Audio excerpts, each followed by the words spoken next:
Agora sim, vamos para o segundo bloco. E quem está comigo aqui? Rogério Nunes. Seja bem-vindo, Rogério.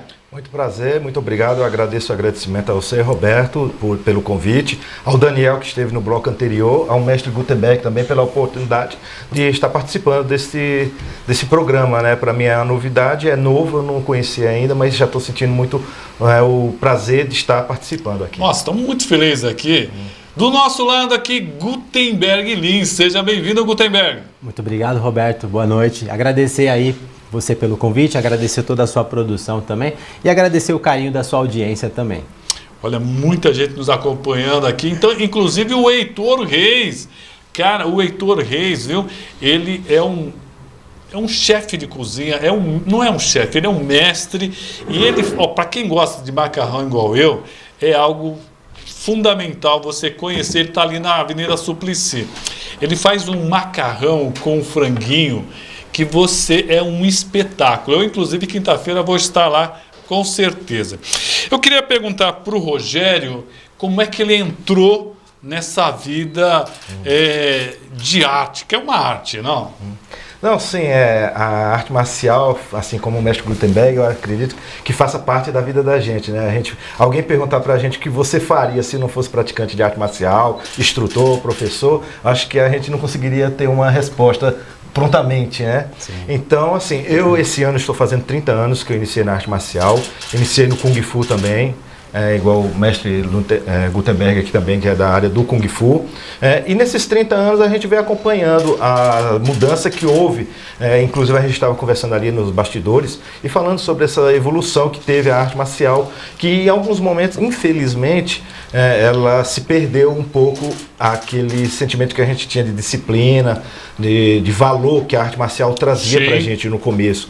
Elas ficaram muito perdidas dentro das academias e as pessoas terminaram não conhecendo esse significado. Então hoje a gente ainda trabalha buscando, né, essa resignificação do sentido de arte marcial para trabalhar. Eu, como a grande maioria dos praticantes da nossa época, né, conheci através de filmes, né, aquela coisa de Bruce Lee, cinema, anime japonês que não era muito divulgado nessa época, mas o pouco que a gente teve acesso só foi o suficiente para colocar aquela chama.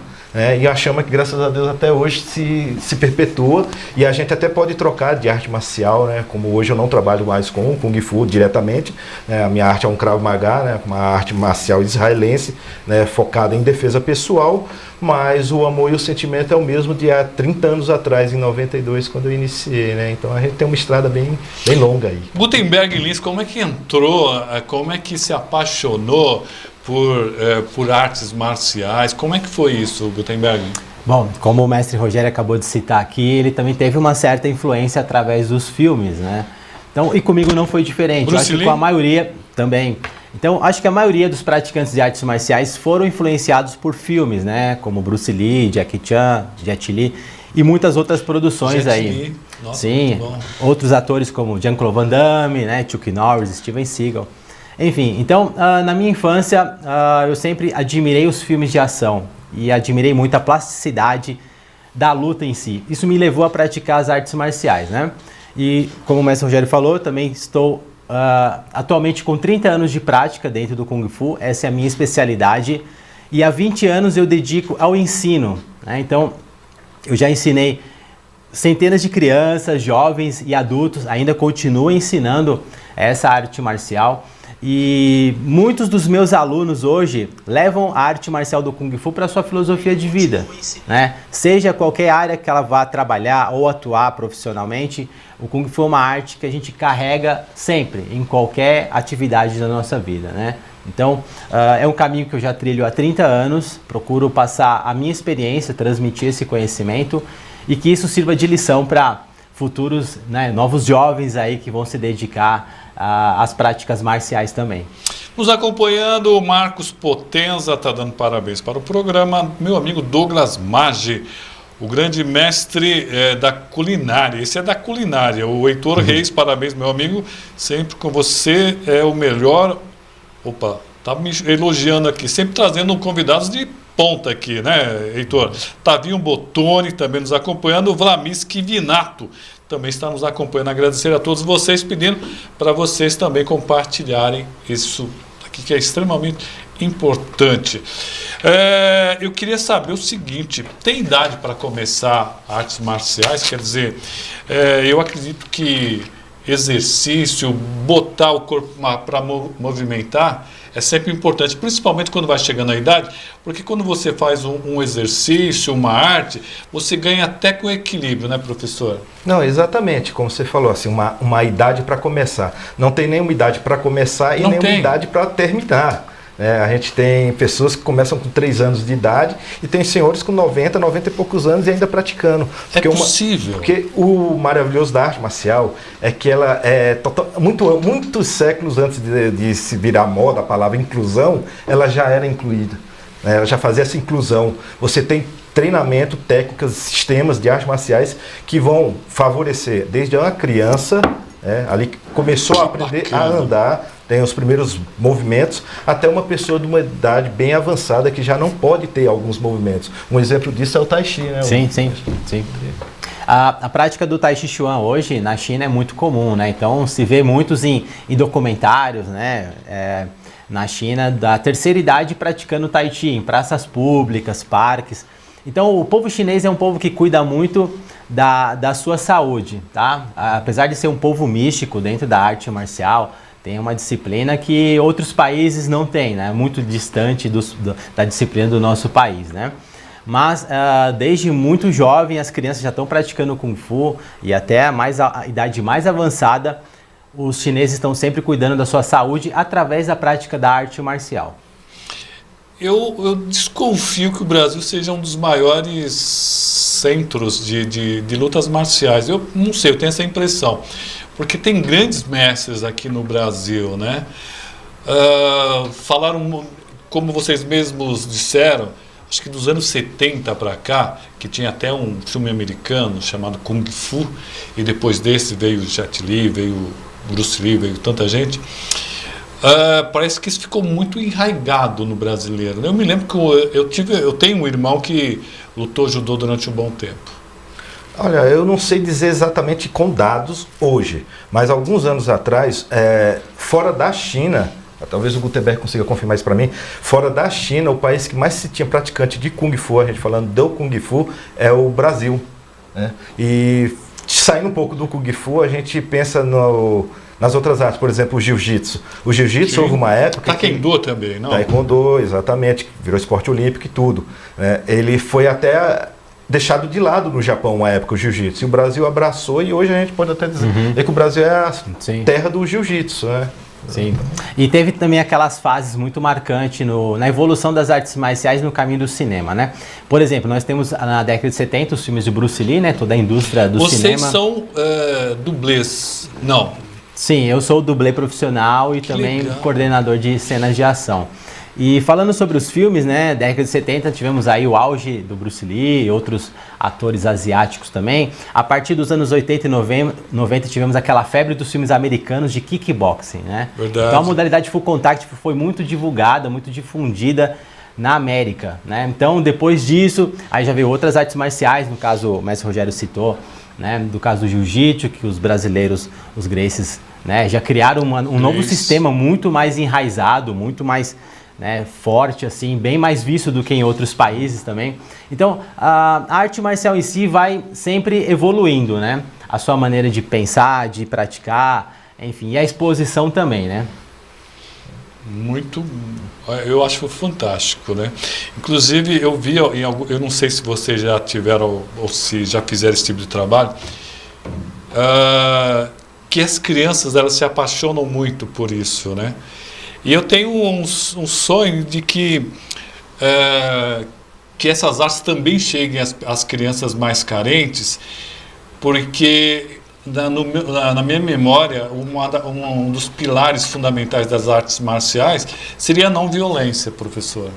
Eu não sei como é que está isso hoje, mas eu acho que o brasileiro, a criança mais carente, ela necessitaria de um trabalho mais voltado. E aí, cá entre nós, né? O investimento do governo federal, governo estadual e governo municipal seria ínfimo. E o custo-benefício seria maravilhoso. Você paga um professor, arruma uma casa, um tatame, aí você já consegue colocar ali 300 crianças. Não, sim, com certeza, né? Uma coisa também que a arte marcial favorece muito é isso, né? A gente mesmo, quando começou a treinar, provavelmente o Gutenberg também passou por isso, a gente treinava no chão de concreto, piso, sem estrutura. Muitas vezes tinha que treinar no parque, porque não tinha academia, não tinha lugar, através de livro. Nessa época não existia internet, então você também não tinha acesso. Então era com a maior dificuldade, mas com aquele desejo, aquela vontade, né? Hoje a gente tem muito mais com condição de ter acesso a uma infraestrutura melhor, seja num parque, seja numa quadra de escola, seja numa academia. Então, o que falta um pouco também nesse sentido seria a vontade política de investir. O incentivo, né? Exato, Incentivo político na arte marcial, como... existe muita coisa sendo feita aí pelo Brasil afora, sim, né? mas ainda é pouco, ainda é pouco. Exatamente. Olha, é muito pouco, porque você vê outros esportes por aí que... Por exemplo, natação, necessita de uma piscina. Um arte marcial, não. Roupa e um local já é o suficiente. Mas eu estou vendo que você está com uma roupa bonita aí. Obrigado, né? O que é essa roupa aí?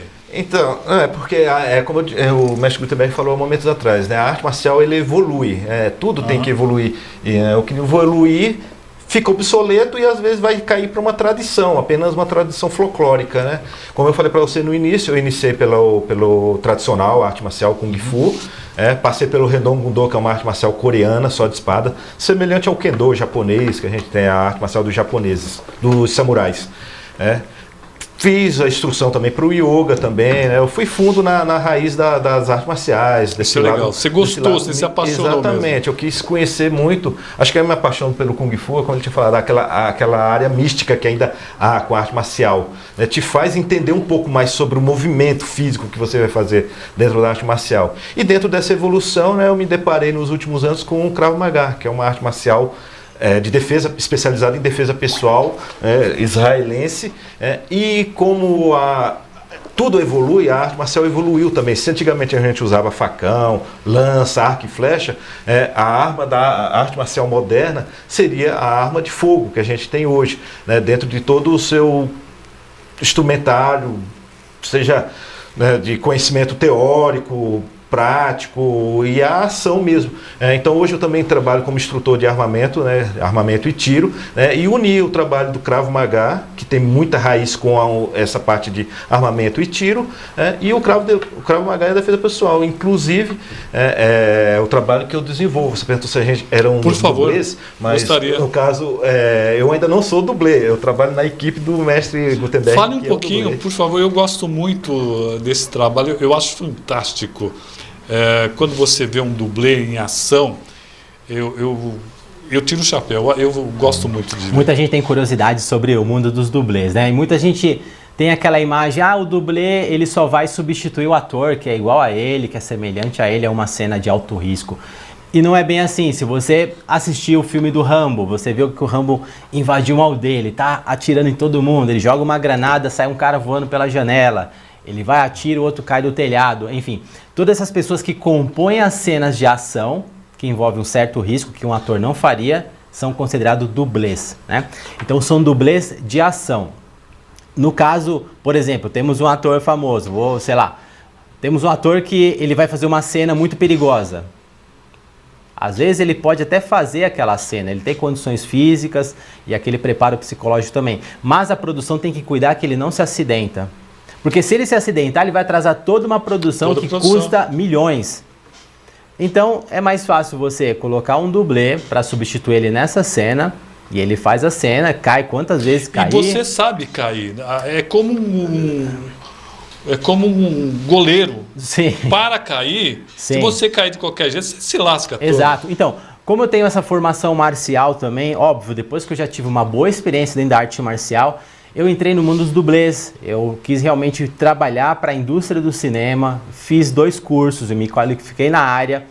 E a partir do momento que você traz essa raiz da arte marcial para o mundo do dublê, é um trabalho em conjunto, né? Então você tem aquele cuidado com o seu corpo. Quando eu trabalho nos bastidores, eu estou preocupado em treinar atores para fazer cenas de luta e cuidar para que esses atores não se machuquem em cena também. Então tem todo um cuidado comigo e cuidado com quem estou ensinando também. Porque o ator, de repente, ele é comediante e aí ele não sabe fazer, pessoal, aquelas... como o Avatar estava falando, aquela coisa de você lutar contra a câmera, né? Que tem, às vezes parece que o cara lutando, parece que ele está lutando com o cara, mas na verdade são gestos que ele aprende com vocês. Sim, sim, sim. O posicionamento de câmera é super importante. O ator que já vai fazer um treinamento conosco, né, através de um workshop, que vai atuar para alguma cena, ele tem que saber atuar para as câmeras, né? Então, mesmo que ele já tenha uma experiência em arte marcial, ele sabe socar e chutar muito bem. Mas a verdadeira arte do dublê ou do ator é saber apanhar em cena, a saber receber os golpes. Assim como o mestre Avatar fez uma pequena demonstração aqui. Me assustou, a primeira me assustou. Depois ele me contou que ele bateu por baixo da mesa. Sim. Olha que coisa. Sim. Eu achei que ele tinha batido a cabeça mesmo, as duas vezes. Sim. Mas aí ele me mostrou como então ele pode fazer tanto essa batida por baixo da mesa ou até mesmo por cima, né? E o que a gente se assusta não é só com o movimento, é com o som. Sim. Se ele faz isso e você tampa os seus ouvidos, aquilo lá não é tão impactante.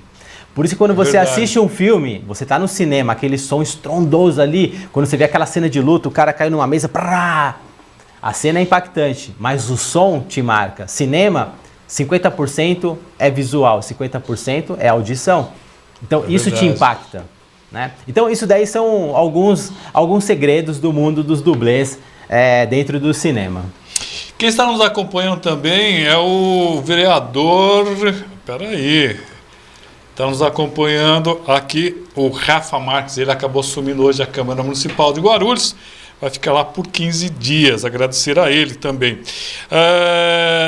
O Rogério Zumba, a bancada está hoje de parabéns, muito bacana. O Zumba, ele é professor de dança, de Zumba, só que Zumba é o nome dele, olha que coisa interessante. Interessante mesmo, né? Nos acompanha também o doutor Éder Toledo, grande advogado, especialista com questões jurídicas eleitorais, muito bom, hein? Obrigado a todos que estão nos acompanhando aqui. Fora esse trabalho, vocês desenvolvem outro tipo de trabalho? Ou vocês são focados somente não, já é uma grande coisa, na questão de dublês? Você também dá uma aula? Tem algum projeto nesse sentido? Me fale. Não, sim, a gente é multidisciplinar, né? Isso aí também. Querem ficar ricos. Quem sabe um dia, né? Quando o cinema do Brasil estiver a nível de Hollywood, né? Se bem que está crescendo muito, com boa qualidade o cinema. Tanta qualidade, nível técnico, financeiro, incentivo. Eu me lembro que os filmes do Brasil ali na década eram mais porno chanchada. Hoje em dia você vê um trabalho bacana. Então, sim, a gente tem vários exemplos e até aquele preconceito que havia com o cinema nacional está caindo por terra, né? Graças a essas boas obras que vêm acontecendo nos últimos anos, né? E dentro dessa filosofia que a gente trabalha, né, um dos trabalhos que a gente faz, trabalha com aula, a gente direciona aula, treinamento, curso, toda essa linha de didática a gente trabalha. E no caso, o nosso envolvimento aqui com o mestre Gutenberg, a Action Kung Fu, que é a empresa dele de dublê. Fala devagar, é o nome da empresa, para a gente procurar na internet depois. Action Kung Fu. Action. Isso. De ação, Action. Exato. A-C-T-I-O-N. Isso. Action Kung Fu. Kung Fu. K-U-N-G F-U. F-U. Então procura lá, você vai encontrar o mestre lá. Muito bom. Bom, continue, por favor. Então, aí, visando essa alta qualidade que a gente está evoluindo, o cinema está evoluindo, o mestre Gutenberg ele teve um insight muito importante, que é vendo o que acontece até mesmo no cinema americano, alguns acidentes famosos que a gente tem aí na história, né? O Brandon Lee, filho do Bruce Lee, sofreu disso, ano retrasado. Sim. Também teve o Alec Baldwin. O Alec Baldwin também teve um problema. Acidentes relacionados a armas de fogo. Filmes, dentro do estúdio de gravação. Aquilo, até se vocês puderem relatar para o nosso telespectador, de repente está lembrado. Mas tem o pessoal que trabalha com arma, que é os contra-regras, os armeiros, pessoal, né? Os armeiros, né? Como é que entrou uma arma de verdade no set de filmagem e com bala real, professor? Como é que entra isso? Me explica, eu não entendi isso. Pode ter havido muitas irregularidades, tá? O armeiro que cuida das armas de um set de filmagem, ele tem aquele material ali que tem que ser trancado às 7 chaves. Não pode passar de mão para mão. E pode ser que tenha acontecido, né? As autoridades policiais estão investigando, não sei que pé deu essa investigação, mas algumas fontes dizem que essas armas passaram de mãos em mãos até chegarem na pessoa que realmente iria fazer a cena, que isso é um erro muito grave. No cinema aqui tem um certo cuidado os armeiros em realmente checar a arma, passar para o ator, né? No momento só que ele vai fazer aquela cena, ele pegou aquela arma, devolve. Enfim, um dos primeiros trabalhos que eu fiz do cinema nacional, eu estava como um policial, né? O filme Salve Geral retratou aqueles ataques do PCC contra a polícia de São Paulo. Salve Geral. E eu fui um dos policiais ali que estava sendo alvejado numa base policial. Eu me lembro muito bem no dia, Roberto, que eu estava gravando, que eu tinha que ir no armeiro, entregar meu RG, retirar a arma, mas era fazer uma a arma cena. real? Sim, era uma arma fake. Sim. Sim, mas assim, é uma arma que não está municiada. Enfim, mas se aquela arma, se for cair numa mão de uma pessoa que tem uma certa maldade, eu vou usar para o crime, mesmo que ela não vá usar para atirar, mas é um crime ali. Então eu mas tinha que entregar. Se colocar uma bala de verdade, ela não vai entrar. Não. Assim, não sei, se for uma arma real, sim. Pelo peso, eu senti que era uma arma real. Lembro nesse dia que eu tinha que entregar meu RG para o armeiro, retirar a arma, fazer a minha cena, depois devolver a arma e retirar meu RG. Então, assim, era uma certa restrição que eu achei muito bacana. E isso foi bem no meu começo de carreira como dublê. Nesse caso do ator Alec Baldwin, que ocorreu essa tragédia, né, com uma profissional do set, pode ter acontecido isso, que essa arma tenha percorrido de mão em mão no set. Até que chegar até o momento de executar a cena e ela não foi checada. O senhor pode me corrigir melhor, mestre, se isso realmente procede. Completando aqui o que o mestre Gutenberg fala e respondendo a sua pergunta, como que uma arma real chega no set? Eu não sei fora, nos Estados Unidos, Hollywood, como é que acontece isso. Mas no Brasil, o que acontece? A gente aqui ainda não tinha uma cultura de armas de simulacro, armas de airsoft, armas de plástico, vamos dizer assim, que você pudesse estar usando de forma cenográfica. Ficava mais barato e mais em conta você ir no armeiro, uma pessoa que tem acesso à arma, um dono de clube, alguma coisa nesse sentido, e contratar para ele emprestar aquele armamento real para você fazer a sua filmagem de gravação. E aí o que acontece? Todos os acidentes que acontecem, eles não são um erro, não é um erro. Se eu colocar essa xícara aqui na beira, ela não vai cair sozinha. Só que vai vir alguém, vai bater ali, vai derrubar. Então, exatamente, com armamento acontece isso. Nunca acontece um acidente por um erro só. Vai ter uma sucessão de erros que vai fulminar num caso fatal, que foi o caso do Alec Baldwin. Ele alegou que entregaram a arma para ele carregada. Só que o trabalho justamente que a gente faz com a equipe, de muito zelo com o pessoal do Gutenberg, é justamente tentar evitar esses erros, usando regras simples e básicas que você utiliza com arma real. Quem está nos acompanhando aqui, professor, é o doutor, um grande advogado de Guarulhos, doutor Nelson Júcio. Tema interessante a exposição pelos entrevistados. E aí ele pergunta, e as balas de festim, quando é usada, a arma não é de verdade, professor? Pergunta do doutor Nelson Júcio. Muito bem, respondendo a pergunta do doutor Nelson. Nelson. Então, ele justamente usa uma bala de festim na arma real, para ter o estambido, para ter o barulho, e no caso da pistola, para ter o ciclo da arma, porque se você não utilizar nenhum tipo de munição ali, nem que seja de festim, ela não vai fazer a ciclagem da arma, não vai ter realismo, naquela cena, vai ficar uma cena parada, uma coisa sem realismo mesmo. Então eles usam o festim. O que acontece é que, como a gente estava falando anterior, houve em algum momento uma falha de ter confundido aquela munição real, não ter vistoriado direito aquela arma que foi para o set e ter passado uma munição real. E aí é justamente onde acontece. Como a gente fala, uma sucessão de erros. Se aquele ator ele tivesse tido o cuidado ou o conhecimento, infelizmente, provavelmente não tinha básico, de fazer uma checagem naquele armamento antes. Desculpa a falta de... A pergunta pode parecer burra, né? Não. Mas é diferente a bala, porque uma bala comum de uma bala de festim, quer dizer, se o ator olhar, não, sim, ele vai saber a diferença, o bico é diferente. Exatamente. O bico, que é o projétil, né, da munição, ele não tem o projétil. Ele não existe. Ele vem a cápsula, né, o detonador, que é a espoleta, e na frente ele vem com a pólvora e vem na frente fechado. Aí pode ser uma pasta, um adesivo, qualquer coisa no local que seria o projétil. Então ele dá aquele estouro, queima a pólvora, faz o estrambido, só que não tem projétil para lançar. Né? Então não vai causar dano nenhum. Né?